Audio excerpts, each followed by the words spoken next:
welcome to the next lecture of PDSA, in which we are going to go for the last three data types in Python. The last three data types in the Pythons are bytes, byte array and memory view. These all three data types very close to the machine language, or you can say it is a very favorable to the low language. So, that is why this data type is considered as binary data type. In the binary data type, you can see it is a sequence of ones and zeros. So, ones and zeros are referring to the binary data type, and these three data types are very close to access to machine language. So, the very first data type is bytes. So, what do you mean by bytes? Bytes is generally a collection of bytes. Generally, its byte is equivalent to 8 bits, or you can say 4 nibbles. So, 1 byte is equal to 1 nibble or 4 bits, and this bytes is a collection of byte. It is very similar to the Unicode. You can see we have seen this ASCII or UTF-8 formats. These are represented as the Unicode formats. So, whatever the characters we have in these Unicodes are almost identical to this byte data type. Now, in this the bytes objects are generated which are totally machine readable form, or you can say in low language form. That means, it is very easy for the machines to read and write, but it is difficult for the humans. The next thing is, since it is directly machine readable format, so it can be directly stored on the disk, that means, or directly stored on the memory space. The next important property is it is totally immutable. The immutable means that whatever the information you have inside the variable, the elements of that value or the information is totally unchanged. The next thing is that when we are dealing with the byte, and if in that the string data type is taken to convert into the bytes, the process of converting the string into the byte is represented as encoded. That means, we have this str as a string data type, and the another side we have this bytes. So, here you can see that if we are putting the information from the string to bytes, it is known as encoded. That means, we are encoding the string information into the bytes. In the other languages, this string is referred as collection of characters, but it is totally inappropriate in Python, but still we are using this character because it makes easy sense in this byte data type. So, when we are converting the bytes into the string, again it is known as we are decoding the bytes to the string, and this process is known as decoded. That means, bytes are decoded to the string. It is only possible in the string data type. That means, it is totally exception to the string data type, that whatever the information it will hold, it will directly encode to the byte, and from the byte it is directly decoded into the string. Now, we are going to look at the example of bytes data type.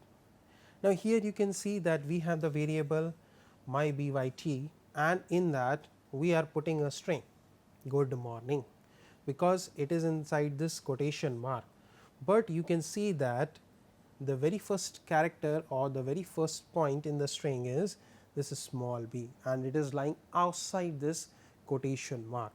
This small b represents that it is not a string data type, but it is the byte data type. This small b or b are either in small caps or the combination of the lower and upper cases is referring to the byte data type. That means, if we are going to put the information as br,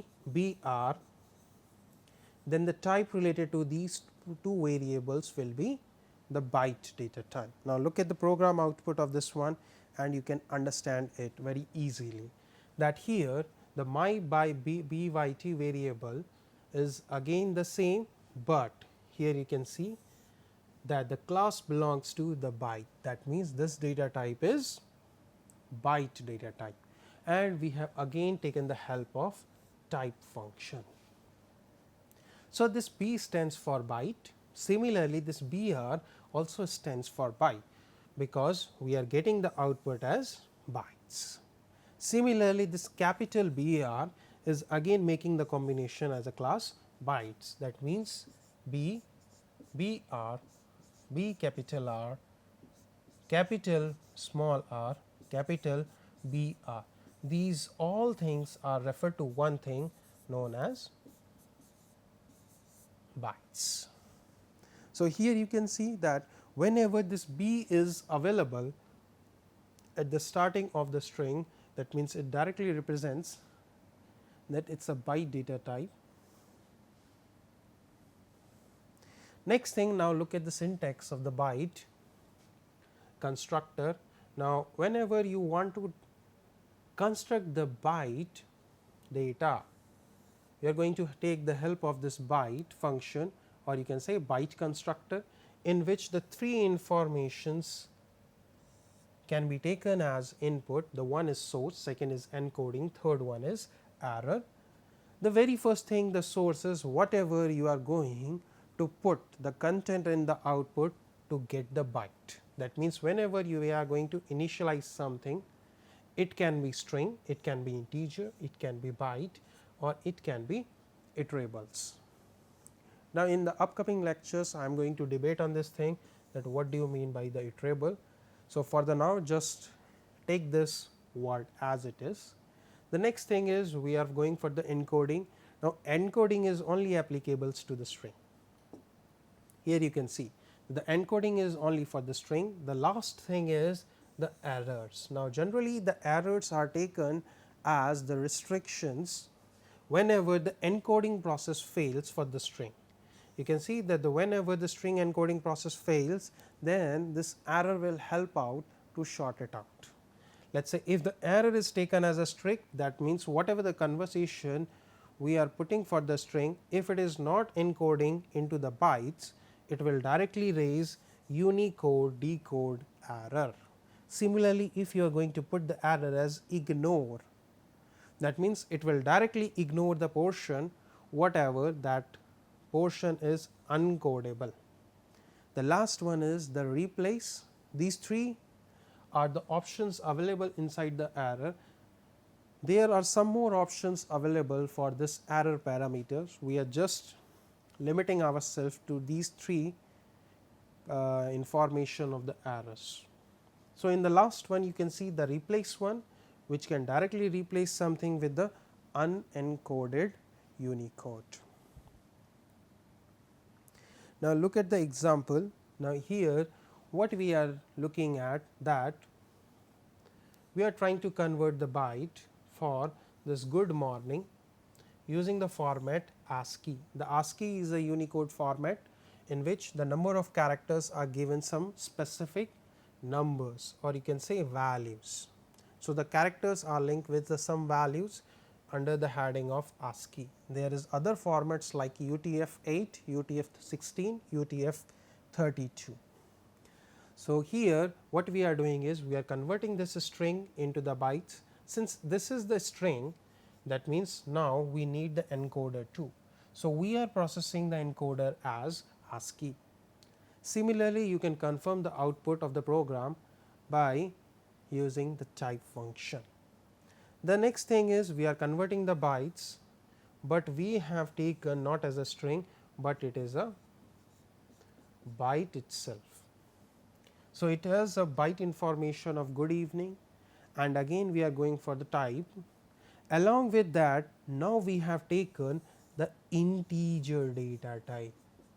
So, now question arises, what is the output for this integer? The answer is that it will create the array. It will create the array of size 12, because the 12 is the number. That means, whenever you are going to put the integer as a number inside the byte, it will directly create the array of that much size. Again the type will be the bytes, and the last one is if you are putting the iterable. Now here you can see in the iterable format the data type is list. Now look at the output of this program, and here we are going to confirm it that what is happening here is when you are putting the string, you will get this B in front of this good morning, it directly represents the byte. Similarly, the byte, when the byte is converted into the byte, again the format remains the byte, but what about this integer 12? This is 12 in numbers, that means it is the array of the size 12 with the default value 0. Since in the previous slide we have confirmed that this bytes hold the property of immutable, that means you cannot change the values of these elements. The next thing is, now here the iterable object is the list, and in that the input is 1, 2, 3, 5, 25, and here you can see the output as byte x01, x02, x03, x05, x19.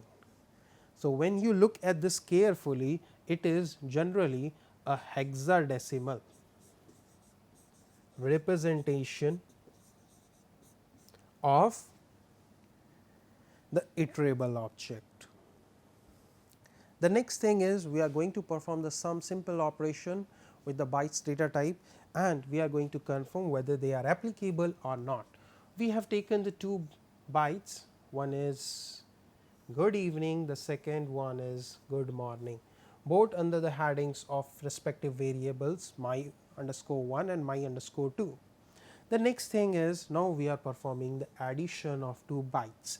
Is it possible or not? Yes, it is possible. The next thing is we are looking at the 0 index of my_1. The output for this must be the capital G, and similarly for the my_ it is -1, that means this exclamatory mark. The last thing is, it is in the red that we are trying to update the value related to the 0 index number of my_ variable with the 65, but it is not possible because in bytes the property holds as immutable. Now look at the output of this program. Here you can see now it is sticking together just like the string. That means this process is concatenation. So the concatenation is happening in the under the bytes by using this plus operator, just similar to the str. But what is happening here when we are accessing the 0 and -1 of my_1 and 2, you can see you are getting 7133. Now these are almost similar to the ASCII codes. The capital G has the ASCII value 71, similarly the exclamatory mark has a value of 33. But when we are trying to access this value and updating this one, it is not possible because of type error. It directly say that byte objects does not support the item assignments. It directly confirms that these are immutable. Next, see how we are going to encode the string into the bytes. Here we have the two strings and we are taking the help of the encode method. In the encode method, you need to put the information of the encoding format. Here the encoding format is ASCII. So you can see in the method the syntax is the variable followed by, this is the variable followed by the method name followed by the inputs. So you can see that the dictionary, that the string is encoded into the bytes.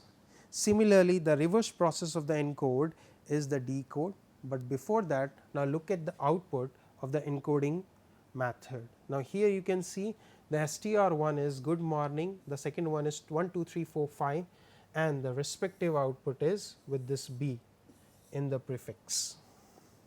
This directly confirms that yes, the strings are encoded into the bytes. Similarly, the reverse process of encoding is decoding. That means, if you have the bytes, you can reverse this process by using the decode. Again the format is the same, that is the variable, whatever the variable we are going to decode, that variable followed by the method name followed by the inputs. So, here now this bytes are converted into the str. Now, look at the output of this program, and here we have confirmed it, yes. Now, the string, these data types are converted in the string, that means the bytes are converted to the string data type with the help of decode method. The next thing is, now my underscore 1, my underscore 1, and we are accessing the values of 0, 1, 2, 3, 4, and here we have already know that this cannot be changed because of immutable property.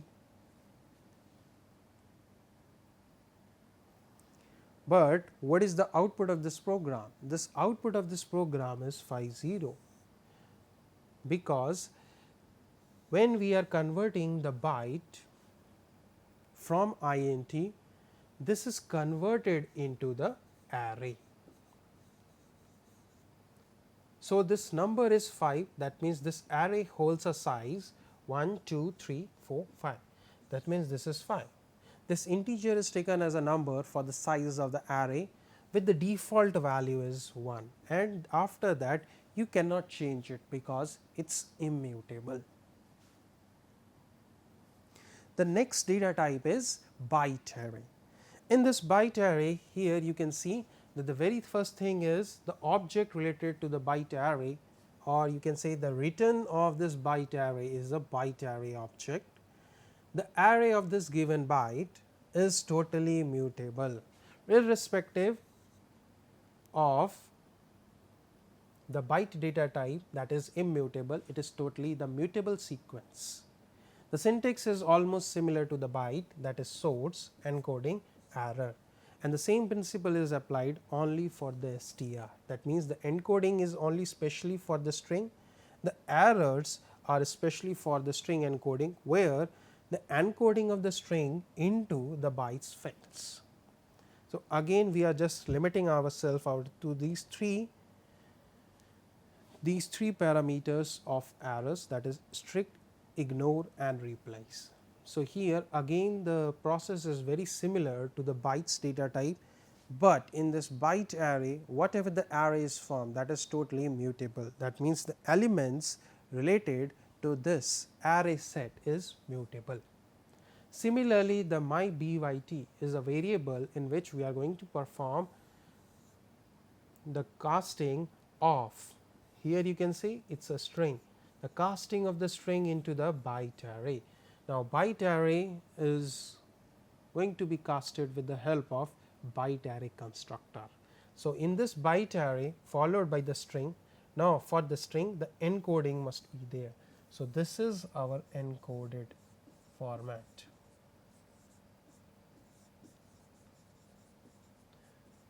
By default the information must be in ASCII, but you can change it to UTF-8. That means, the good morning can be converted by using the ASCII or UTF-8 or the other formats for the byte array. The next is we are converting a byte into the byte array. The next is, now we are converting this number 12 into the byte array. Now, again it is going to create a array, because the byte array will create the array, but of size 12. But what is different for the byte array with respect to the bytes is that this byte array is mutable. That means, the every element of this array can be changed. The last one is the iterable object. Now, in iterable objects again this information is stored in the form of array, but again it is mutable. Now, look at the output of this byte array. In the byte array, here you can see that the good morning, here it is str, but in the output here you can see the B is in front of this good morning. It means that it is must be in the bytes.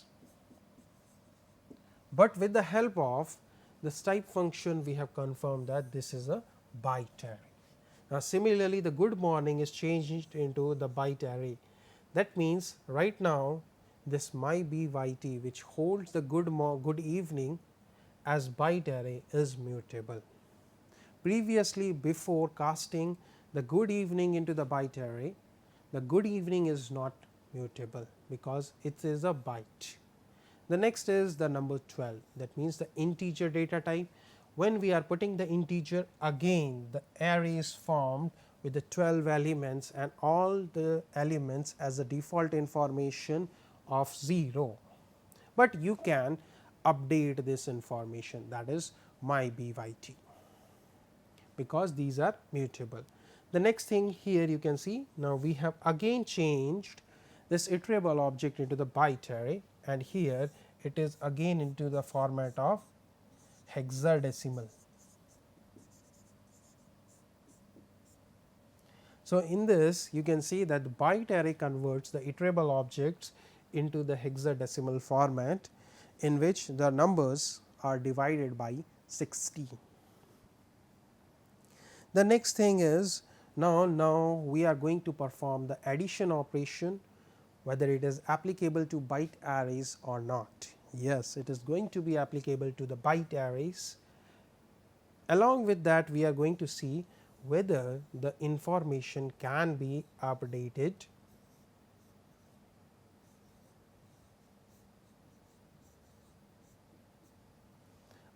or not. If it is updated, that means the property of mutable holds true for the byte array. Now, here you can see that plus is used for the joining of my 1 and my 2, and similarly you can access these elements with their respective index number, because the byte array also holds the indexing principle, in which you can access the elements by using the index number. Now, this process almost remind you of the subscription process. So, in subscription process, the variable followed in the square bracket of a number, that number represents the index value of the respective data set. So, in the output you can confirm that this good morning is added with a good evening. Along with that, you can access the information, that is you can use the indexing principle with the subscription principle, but here is the next difference, and this difference is that this is mutable. Now, look at this one. Now, here it is good morning, but instead it is writing old morning. That means we have changed the value of the 0 with 65. The 65 represents capital A. Similarly, here it is also represents capital A.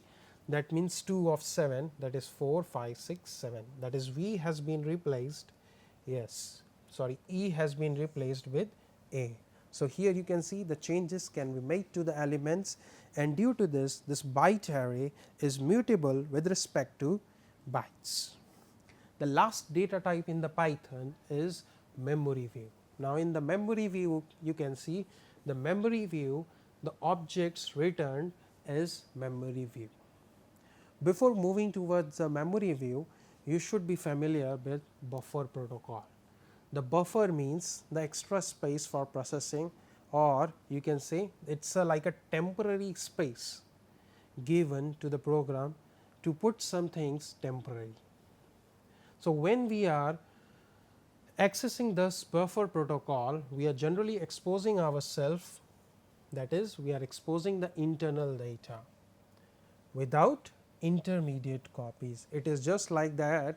Right now, we are looking at the original copy of the data set with the buffer protocol, and under the normal codes you cannot see it, because it is very difficult to see the original data sets of a given program, but under the buffer protocol it is possible, and with the help of this memory view you can get the safe passage for the accessing of buffer protocol. So, if you are dealing with the original data set, That means, whatever the actions or whatever the changes you are going to make on that object, it will directly reflect on the original one. That means, there is no need of creating a copy, instead you can do the work on original one.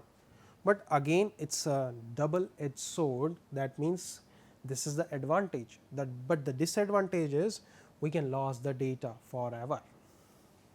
So, using the buffer protocol, that with the help of Memoryview you can modify the data without copying it. Now, the advantage is it requires the less memory and the execution speed increases, but the risk is if you are not expert in that data type, you should not better touch that data type, because a little change in that one deals with the loss of data or original information. Now, look at the syntax for the Memoryview. Here you can see this is the memory object and it requires byte. That means, whenever you are going for a Memoryview data type, you should have the conversion into the byte or byte objects. Now, look at the example how we are going to access the memory views of respective bytes. Let us say we are looking at the 43, this 43 is an integer, but we are converting into the byte and we are storing this byte into the my int. Similarly, you can see this river tapi, which is again directly converted into the byte. The next one is the LST, that is again we are converting the iterable object into the byte array, and the last one again we are converting this dictionary data type into the byte array. That means, all these 4 data types or these 4 variables are in byte object. So, the primary requirement of the Memoryview constructor is byte object, and we have fulfilled in this first 4 steps. The next is, now we are going for the Memoryview creation with the respective variables with MV1, MV2, MV3 and MV4. Now, here you can see that we have successfully created the Memoryview of the respective 4 variables. Now, here you can see that the memory address of every information is reflected. Now, that means you are able to reach that address directly with the help of Memoryview. Let us put some operations under the Memoryview. Now, here what we are doing is we are trying to access the elements one by one. You can see the elements MV1, the MV1 is a byte of 43, it is an array. So, in array the 0 is available, yes it is. Similarly, the string the 1 character is also available. Similarly, in the byte array you hold the position of the second index number, and in the last one there is only 3 position, that is 0, 1 and 2. So, we are going to access the elements by using the subscription principle, and we are able to do that. Now, look at this one, this performs the array with default value 0, since it is a byte it is totally immutable and its value is 0. Similarly, here you can see that the next value is 105 and we are asking for I. So, for the I the value is, sorry, it is not for I, it is for it is for I. So, for I the value is 105. Similarly, you can see in the LST, that is the list, this 2 is reflecting the 3 element of this one, and the last in my dt, here you can see that yes it is reflecting the key element, not yes. So, it is now reflecting the key element of dictionary. Now, can we see that they are mutable or not by using this operation, and with this we are able to see that these things is mutable. That means, the byte array in the memory views are mutable, but there is one hidden characteristics of mutability, that is, if the byte array is taken as a byte object, that means the memory view will be mutable. If the bytes are taken as a byte object, then that is totally immutable. Since it is a byte array, it is already mutable, that means this is also mutable. Now, here going to see that there changes or not. You can see that the river R is there, in the output it is A. So, with these changes you can see the reflection in this statement. Now, it is AIVER 1 TAPD, which is reflection of river Tapi with the modification of this one. Along with that, you can also confirm that this my LST is also reflecting this changes. That means, whatever changes you have made in the memory view, it is directly reflected to the original one. But what about if the bytes are taken as immutable? When the bytes are taken as immutable, it directly shows that they are also immutable. Now, look at the program. Yes, cannot modify, because it is only the read only memory. You can only read it, but you cannot write it. So, with this I have finished my lecture. So, in this lecture we have seen the last three data types, that is byte, byte array and the memory view. And in the memory view, one point must be very important, that is the mutability factor depends upon the byte object. If the byte object is mutable, that means the memory view is also mutable, otherwise it is not. With this I will stop my lecture here. Thank you.